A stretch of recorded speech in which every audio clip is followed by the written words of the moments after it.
I know in one case, it hasn't been necessary in that much, but I know in one case a boy seemed really very reluctant to talk, and I said, I really wish I didn't have to ask you to talk, because I know it can be uncomfortable sometimes, and but I got to tell you that the only way I know how to make sure that this goes in the way that you want it to go is if what you have to say gets through. And if I can help you with it, I will, but it's really important because you're the only one who knows what you think, and you're the only one who knows what your way of describing what happened is, and so it's very important that we hear that from you. So that's, I don't know. How did that work with that minor? I haven't had a kid yet who hasn't talked. So you didn't have to use that in... Oh, no, I did. But, I mean, he talked. Oh, and so that helped to open him up? Yeah. But, I mean, sometimes if I sense the kid's uncomfortable, I'll say it again. I know you hate this. If they do, I say, I know you hate this, but this is your chance. I mean, but you have to get a feel for why they're doing it. I mean, in that one case, the first one I told you about, I think it was because he wasn't going to say something that he knew his mother didn't approve of his saying. He wasn't going to do it. So you can't barge through that. That's very strong. Kelly, I think Kelly has something. Yeah, I just had a couple points. I actually teach law students how to interview kids. So there's a couple of focused things that we work on with that, and some of it applies, and not all of it will, but a lot of it does. And a lot of the things that you've said comes into what we teach. I mean, the main points that we see that we look for when students are interviewing children are, one, the first thing that they're supposed to do is build a rapport with the child. That includes what Carlos has said and what other people have said too about talking to the kid about what they like, if they like school, if they don't like school, if they got, and you base that on some of the information that you've gotten about the child, but you let them talk about whatever they like to talk about, whether it's sports, whether it's movies, whatever, building a rapport with the child, and making sure that the transition into the interview, it makes the child comfortable because they don't know who you are. Explaining what goes on in the case or why they're there, we've talked about that already. Your role, we're talking about, we're their advocate, confidentiality, all those things that they may or may not explain. What's interesting is I was working on And that's when you interview. That's not when you're here as the mediator, because you're not their advocate. Right. Just want to make a clarification. Right. Well, and I should have said, and when you're explaining that you're the mediator and what your role is, it helps them, I think, to figure out what everybody's role at the table is. But you're exactly right. But then the confidentiality would come into it. That's something that you do as a mediator. Explain that. Maybe it was my train of thought. I'm sorry. No, that's okay. And just explaining what the situation is that they're in. That's what I think I already said that. I know what we did yesterday. We were doing a delinquency case, or they were doing a mock delinquency case, and I was going over it with the woman who was doing the mock interview. And one of the things is that this is a person who in the example had a rap sheet a mile long. So she assumed that he knew what certain terms were, what things meant, like station adjustment and things like that. And what you have to be careful of is you may have someone who's very savvy to the world and knows exactly what you're talking about, but you do want to talk at some point to a common denominator so that they will, if they have to hear something that they do know what it means, that's fine. But you want to make sure that you don't talk above somebody's head, that they don't know the terms that you're talking about. That might be something if you're talking about community service, like you were saying, the kids just kept saying community service, and I wasn't there and I didn't hear the beginning of the talk, but they just knew it was better than paying the money. Right, but they didn't know what it was. But they didn't have any idea what that was. So you want a reality test on, like I'm sure you did, and things like that, so they know exactly what they're talking about. And then the facts, get their version of the facts, make sure that they get to talk to you and bring out what they did, what they saw, because you may have something in front of you that talks about the facts, and you may have their parents trying to tell you what happened, but letting them actually discuss what happened and getting their details helps. It also helps in building the rapport because they know that you're listening to them. Just like in the mediation, any kind of mediation, you want to hear what they say. They know that you've heard them. Especially with kids, it's really important that you hear what they say. And then talk about their options with them, which given the model here is hopefully everyone at the table will come up with options, but really reality testing on the options. And then summarize about what's going to happen from there, because that's one of the things that kids sometimes don't know about too, is what's the next step. And if you tell it to them, have them tell it back to you. Do they understand? Now, what did we say about what's just going to happen, and what does that mean, and things like that, because that's important, especially important when you're interviewing kids and you're in court with them, but also would be important here that they understand the next step and they understand the consequences of. Now so you're going to have 10 hours of community service at the library. What does that mean? Do you know what that means, and things like that? What do you do in terms of what Carlos was saying, if you know you have someone who is very, very savvy, and you know that they're basically telling you whatever it is they think that you should hear, do you have anything in particular that you do to sort of cut through that other? It's interesting because one of the things in the case yesterday was the guy said he didn't want to admit that he was holding the cocaine, but he kind of but the deal was a good deal. It was a deal for intensive probation, intensive supervision, and so he said at the end of it, he said, well, you know what, you think it's a good deal, and she said okay. And the student said, okay, and moved on. And I was like, okay, because it's not okay. I mean, it's not okay for him to then, for a couple of reasons. So what I told her, what I would have said is, no, it's not what I want you to do or what I think you should do. Even as an advocate, you want the child to say, if it's what you want to do. I'm just presenting you with options. These are the options.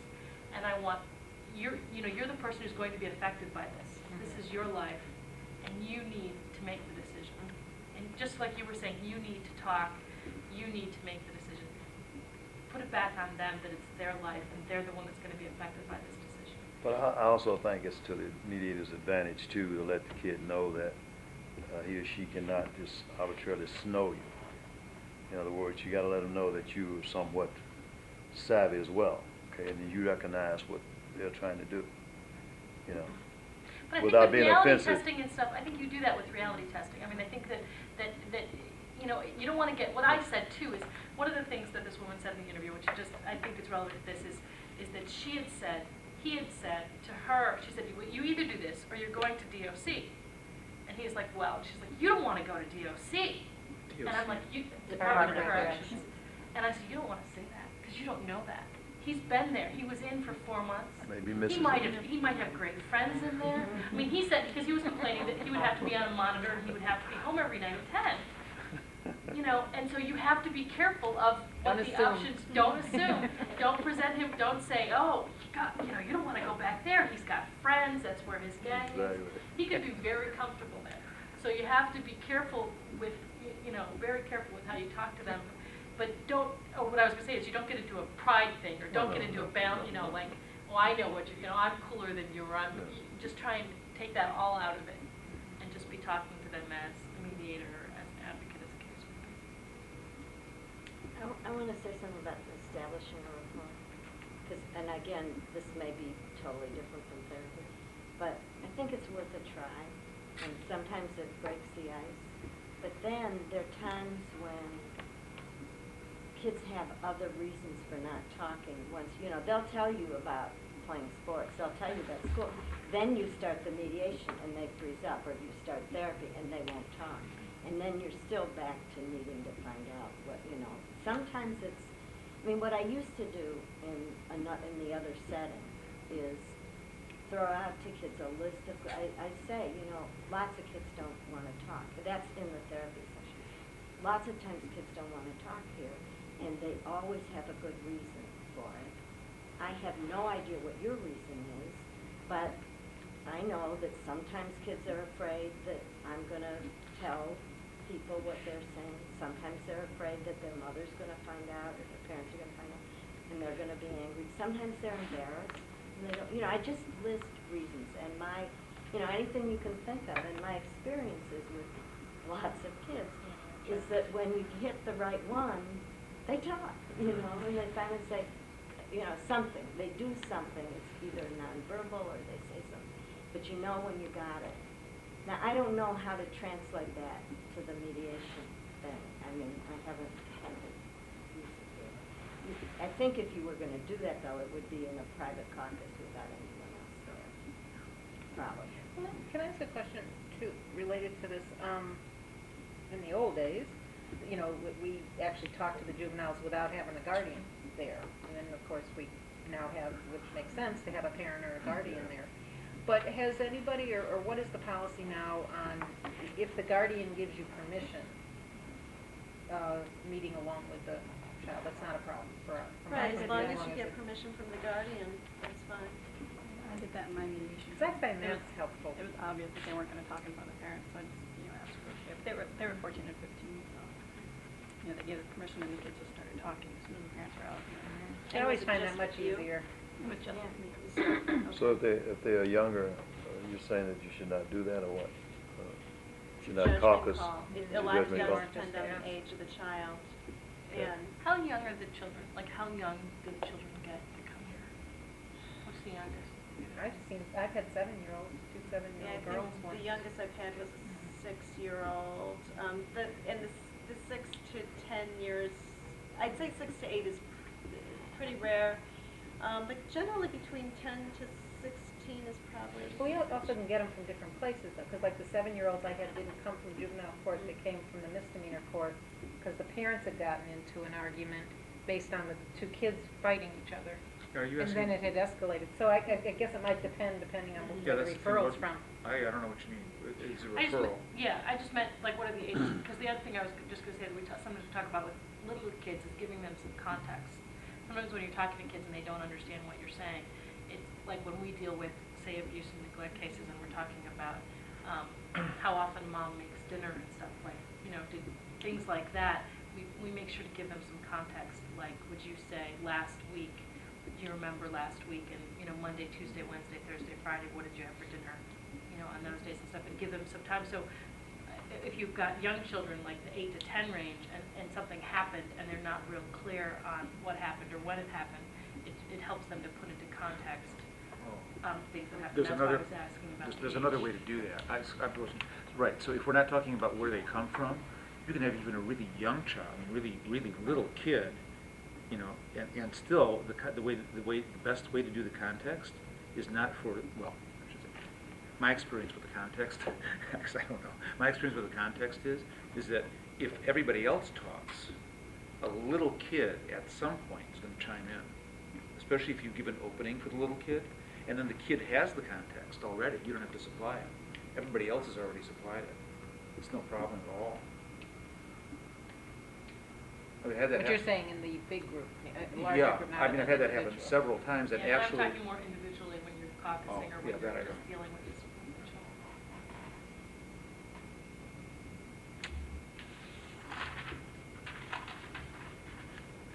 Could I ask a question? Do people, when they do this, do you, maybe I don't know what the, do you give everybody at the table a chance to say something in the opening statement? Do the kids do and then the parents do? Or- That's the way I do it, yeah. Is that the That way, way yeah. everybody else does it too? Generally though, I personally have the juvenile talk first. Yeah, that's what I And was. then go to the parent and ask them, is there anything you want to add to this? And I essentially don't care about the parent. Because I figure. Do you pretend to care though? No, I mean, I actually do care about the parent, I pretend not to, that's the better way to say it. So do you just ignore them and go? I basically ignore the parent, yeah, because I figure at some point, no matter what I do, the parent's gonna get involved, and that's always the case. So I mean, I just focus on the kid, if the parent, but I never ask the parent to chime in. If the parent does chime in, I just let that happen, more natural. That way it's child focus, which is where I try and keep it. I do worry about the situations where the parents don't speak, or I don't speak their language, or they don't really know speak English. Because if they would chime in, and if they're having a part, you don't know what the part is, 'cause the kid's doing the translating. Yeah, that's hard when you've got a child. And we try to avoid that. I try to have people bring a separate translator, but sometimes it just doesn't happen. The one thing you have to talk about, or I don't know if it's on the phone, but what I find interesting is that when the parents don't let the kids, I mean, kind of like what you were talking about in your mediation, when the parents really take over and they don't let the kids talk and stuff to say, tell them your, elbow tell him we'll do what he wants, and then, we'll pay for this later and leave. Because I feel like in ours, there was an agenda, this one particular, or two particular parents who, they, I mean, when, it was sort of interesting, the library people said a certain number of hours, and those two said they wanted more. They really wanted this to be, these kids were never gonna do this again, and this is the way they were gonna learn. I missed the beginning, what did the kids, or what had they done? There was Didn't say approximately, what they were accused of doing $10,000 worth of damage to a library. It came out to be probably, after talking about it, $4,500. Climbing up on this area Conditioning around, vents or something. yeah, around this big electrical kind of thing, and taking like the caps off of the walls, you know, like these brick caps, taking them off and smashing them. Oh, neat. Yeah, uh-huh. So, that's what Something they we were all would have done in our youth. So when the cases are And breaking a are fence, signed, bending over the fence and is breaking it the understood fence. what the actual objective is, or is there a certain, What do you mean the objective? in other words- What objective? well, the objective is what? When you sign as a mediator to this type of case, what is the It's the objective? same as in any other case. It's the same. And that is to provide the parties with the opportunity to talk and see if they can work it out, or, Reaching some type of a settlement agreement, right? Or, well, if that's what they want. if they want. Yeah, I understand that, yeah. And we don't do anything different in juvenile cases that we do, I mean, it's the same thing for juvenile cases as in any other case at Markham. We're not doing anything different. What sounds different to me, though, Yeah. is the group process. It sounds different than a lot of one-on-one or two-on-two kind of Right. mediation. Well, it's clear, it's very clear. But it's not any different than like IDHR. You've got the. I haven't done that, so. Oh, Got really? you there. I could have sworn you did IDHR. Okay. Maybe one of the issues with things like, because I think with the juvenile cases you do, maybe I'm just making this up, but they tend to seem like you have more people in the room, and maybe one of the things that would be another evening in a way is really dealing with a lot of multi-parties, dealing with a lot of people, you know, just the coordination. Action. Because I know when we walked in, it was like, That's what oh I'm talking God, it was about. exhausting just to look, you know, to sit down at the table and realize, I mean, when these tables were out, it filled the entire It was table. huge. And just Right. like, and I think part of the other thing like we dealt with, this is off the subject a little, is, and people just getting tired, and kids get tired after a while, and they were just starting to like, you know, I think in some ways they were happy to be out of the room. They were having fun. They were having fun, were yelling and screaming. screaming. Now, But I if think, you did it again, would you? Busted sorry. things. If you did it again, would you include them? Would you? Yes, I would not do what we did at all. I mean, I don't think it was wrong. I think the kids maybe- could have stayed in the room with Yeah. their parents while their parents discussed it, even if Right. it was separate at that point. Or They it was said, even okay to separate the kids from the discussion with the victims and the parents.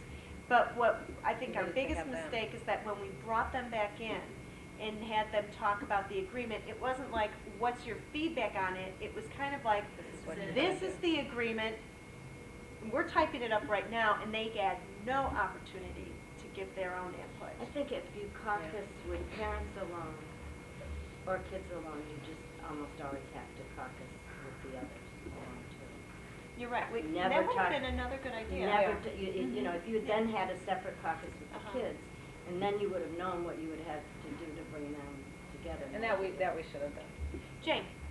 Oh, I'm just curious as to the mediation that you're referring to with the library. Why was it that the two of you worked together as co-mediators? Right. Why was it set up that way? We decided to do it that way because it was such a large group, that we decided it would be much more manageable that way. I mean, you're How dealing. large was it?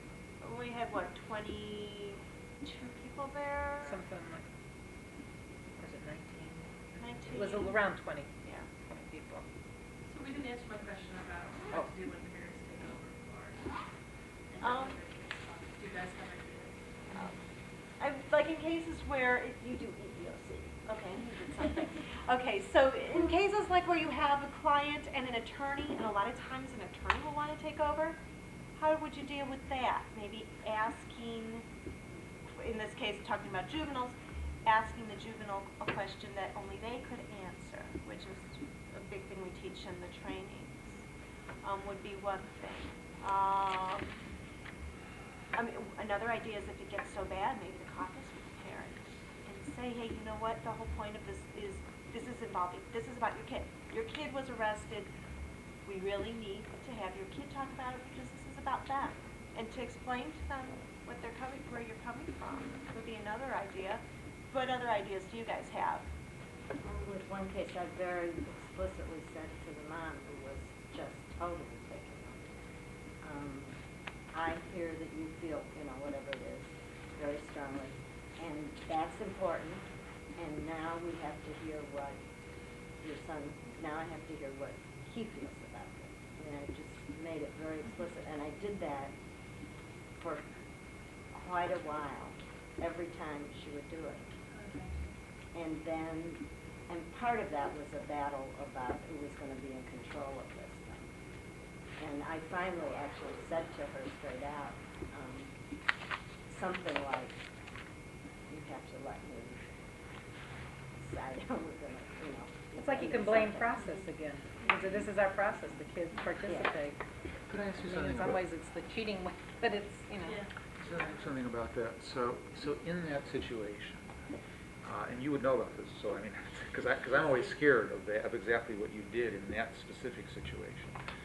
So if there's a particular dynamic between the parent and the child that happens at home, you weren't scared that you were somehow interfering with that dynamic or creating a lot of lies in the room because you were cutting through that?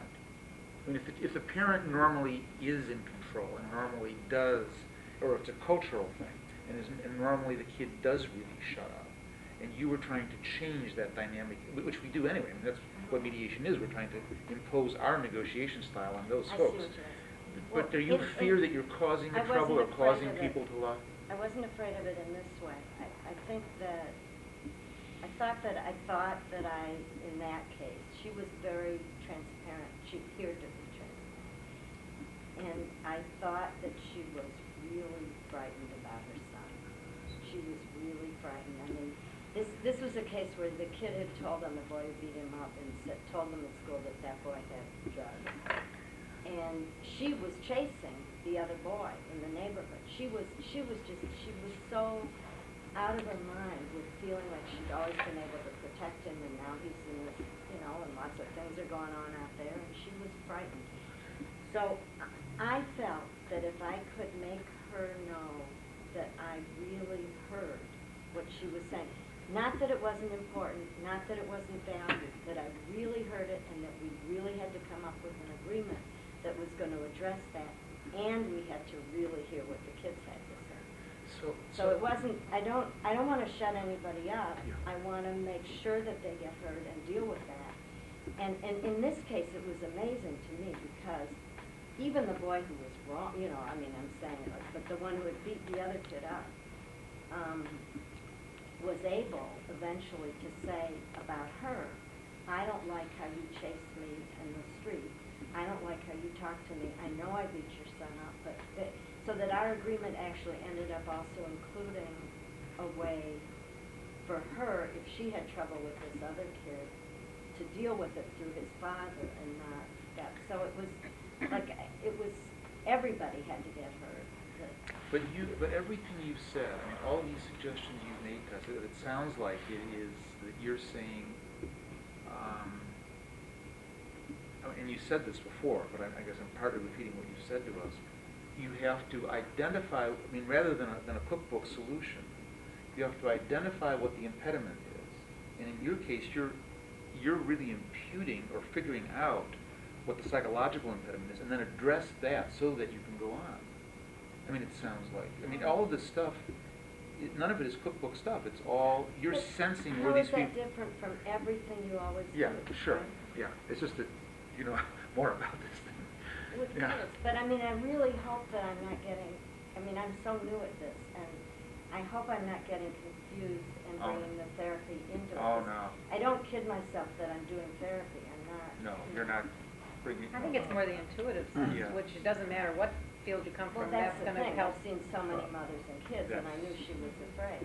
Yeah, see, and that's critical, because if you don't get that, you can't do the tech, you The don't. other thing that I guess I assume, and so far I've only mediated with kids here, but my assumption in life is that every single thing, every time anybody says anything, they have a reason for it. That there are no, like, off-the-wall statements, you know. So I'm always asking myself, and I don't pretend that I can answer it every time, but. You know, you mentioned earlier pertaining to the mother seeming frightened or something like that. See, what we have to do also too as mediators, understand the historical aspects of these laws. Okay? Now, based on what you have stated in some of the other comments, I would presume that all or most of these cases involve black youth, correct? In my No. case, Most, is I that- said most, I didn't say all. Um, Most of, or I'd say 2/3. 2/3. Okay, so you have to look at it with Latinos, blacks, whites. You have to look at those particular cases differently. Okay, from the standpoint that when a parent comes in, black parent, for example, he or she already has a feeling of despair or does not trust I won't say juvenile process, of the justice system itself. Okay, that's number one. Number two is that, if I'm not mistaken, this law is the one that there was a lot of controversy about before.